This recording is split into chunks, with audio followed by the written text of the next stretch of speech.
कठिन शब्द को आधा आधा पेज और डिक्टेशन को 5-5 बार जरूर लिखें, इससे आपको अवश्य लाभ मिलेगा। नमस्कार दोस्तों, गायत्री स्टेनो क्लास में आप सभी का स्वागत है। यह डिक्टेशन 100 शब्द प्रति मिनट की गति से है। डिक्टेशन शुरू होगी 5 सेकंड बाद। भारतवर्ष में पिछली कई पीढ़ियों से जो शिक्षा व्यवस्था प्रचलित है, उसकी जड़ें उस वृक्ष की जड़ें हैं जिसे एक दूसरी जलवायु तथा बाहरी प्रदेश से लेकर भारत में रोपा गया था।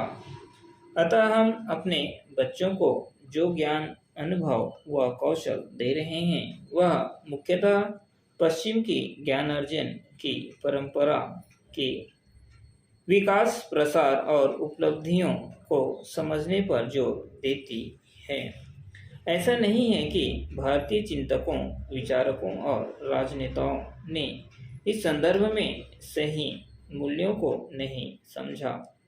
गांधी जी ने शिक्षा के महत्व को जाना था और 1931 में लंदन में दिए गए एक वक्तव्य में कहा भी था कि स्वतंत्र भारत में वह हर गांव में लड़के और लड़कियों के लिए स्कूल खोलेंगे, जिसके संचालन, गुणवत्ता, विकास और प्रगति का उत्तरदायित्व समाज के लोगों पर होगा। उन्हें ही इसे व्यवस्थित करने और सुधारने का अधिकार भी होगा। पैरा, बुनियादी शिक्षा प्रणाली की परिकल्पना, उसकी सारी अवधारणा अब तक भारत की जड़ों से शिक्षा को जोड़ भी देती, परंतु स्वतंत्रता प्राप्ति के बाद तत्कालीन नीति निर्धारकों ने संभवतः इस उद्देश्य को अपेक्षित गंभीरता से नहीं लिया। आज की शिक्षा की परिस्थितियों को समझने के लिए यह एक आवश्यक बिंदु है। 1968 की शिक्षा नीति में गणित तथा विज्ञान को कक्षा 10 तक लड़के और लड़कियों के लिए आवश्यक करना, पर्यावरण शिक्षा का महत्व सिखाना, अध्यापक प्रशिक्षण में गुणवत्ता लाना, भाषा सुधार, कार्य अनुभव और व्यावसायिक शिक्षा के महत्व को समझना इत्यादि अत्यंत महत्वपूर्ण लक्ष्य रहे हैं।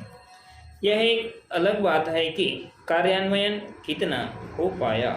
पैरा, सदियों से हमारी परंपरा रही है कि कोई भी भजन या आरती गाते समय अनायास ही हमारे हाथ तालियां बजाने लगते हैं और हम तल्लीन होकर ईश्वर का ध्यान करने लगते हैं।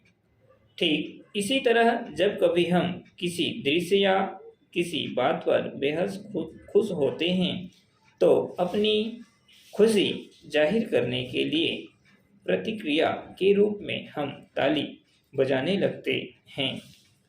कभी आपने सोचा है कि ऐसा क्यों होता है? भजन, आरती या फिर खुशी जाहिर करने के लिए ताली ही क्यों बजाई जाती है? घर के बड़ों या फिर आसपास के लोगों की देखा देखी कब यह हमारी आदत में शुमार हो जाता है, पता ही नहीं चलता। इसलिए इस बात पर सोचने विचारने का हमें कभी ख्याल भी नहीं आता। पैरा, लेकिन विभिन्न शोधों द्वारा पता चला है कि ताली बजाना स्वास्थ्य की दृष्टि से तो लाभदायी है ही, इससे कई रोगों का इलाज भी संभव है। अब यह तथ्य तो हर किसी को हैरान कर देगा, अतः हमने भी अपनी हैरानी व जिज्ञासा शांत करने के लिए इस विषय के जानकार से बात की, जो कि इस क्रिया को अपनाकर पिछले 9 सालों से किसी भी रोग से ग्रस्त नहीं हुए।